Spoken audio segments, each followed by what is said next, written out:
sinabi sa'yo ni H? Yung nobela ko daw, parang hindi talented yung gumawa, walang kwenta. Ice cream? Sa tingin mo madadala ako sa ice cream na ganyan? Bakit? Ayaw mo? Ano? Malamig na ulo mo. Pagkain lang talaga katapat nito. Magmula ngayon, ayoko na makakita ng sirang gamit ko, ha? At ayoko makakita ng dumi o kalat niya. Pwede siya sa loob ng bahay. Puwera lang sa kwarto ko. Wala kang pagkain. At hindi pang aso to.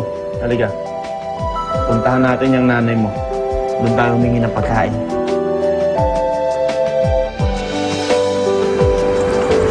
I can't believe it, Justin. Elaine, hey.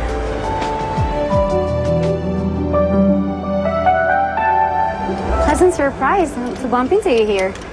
You don't usually go to places like this kasi. Binili lang ako. I see. Having an early lunch. Dami kasing delivery sa boutique eh. You wanna join me? Hinihintay kasi ako ni Jessie. Maybe next time. Okay. See ya.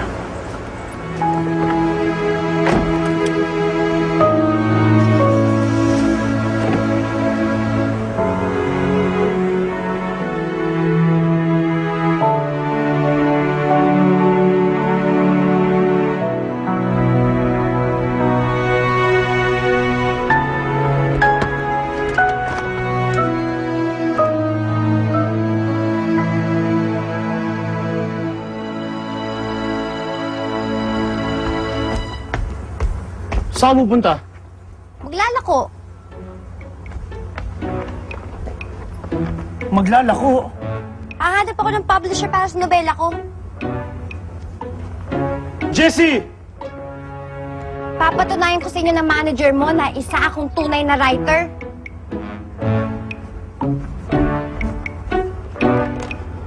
Sino maglilinis ng bahay, ha? Sino maglalaban ng mga damit ko? Excuse me? Jessie!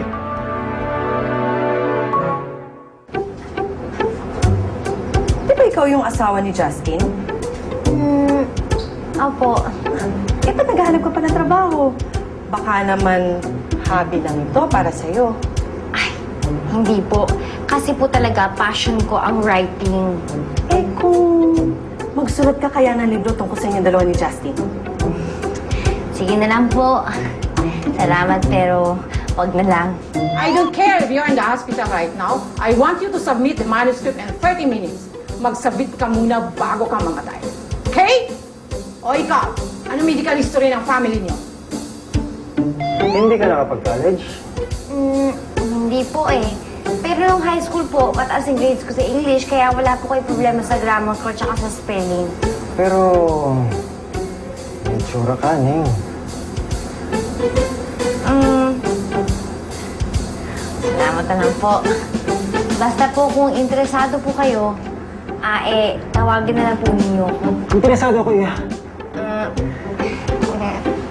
Thank you na lang po, sir. Pero ako, hindi interesado. Alis ka na! Manyak!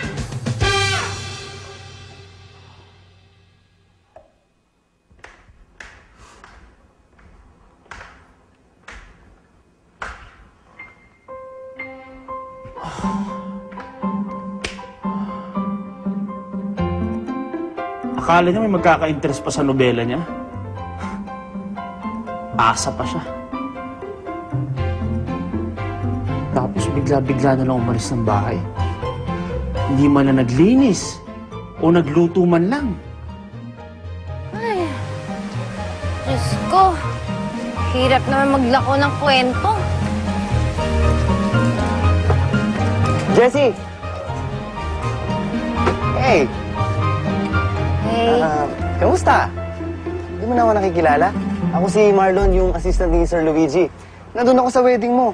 Ay, ikaw yung nag-guide dun sa wedding. Assistant nga eh. Diyos ko, Marlon. Ulo ka ng langit. Ikaw ang sasagot ng problema ko. Ha? Teka, pasensya ka na, Jessie. Wala akong pera eh. Hindi ako mangungutang sa'yo. Asan boss mo? Nasa opisina, bakit? O, dali, halika. Halika, dali. Sama ako sa'yo. Puntahan natin siya. Dali, halika na. Sama ka?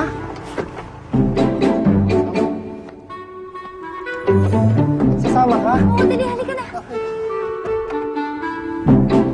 Nakakapagod pala. Gutom na ako ng oras na ba? I know that you're a busy man. Lalo na ngayon, kasal ka na. Pero sana lagi pa rin may oras para sa akin.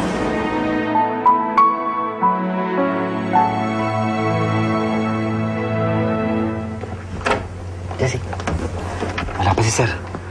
Ayan, diyan ka muna. Basta hintayin mo na siya rito, Hindi mo kasi samahan? Kailangan ko umalis, may gagawin pa ako eh. Basta diyan ka na lang, ha? Akong bahala sa'yo, ha? Diyan ka lang.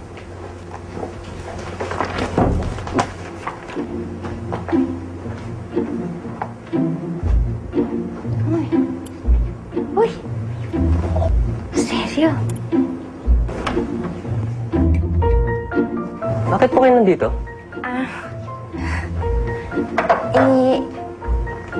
Hanap ko po si Sir Luigi. Ano pong pangalan nila? Ako po si Jessie Asuncion. Si Sir Luigi. Nasa board meeting po. Hindi po pwedeng istorbohin. Pwede ibigay na lang sa kanya yan. O sige po. Sino po nagpapasok sa inyo rito? Siya po. Ako.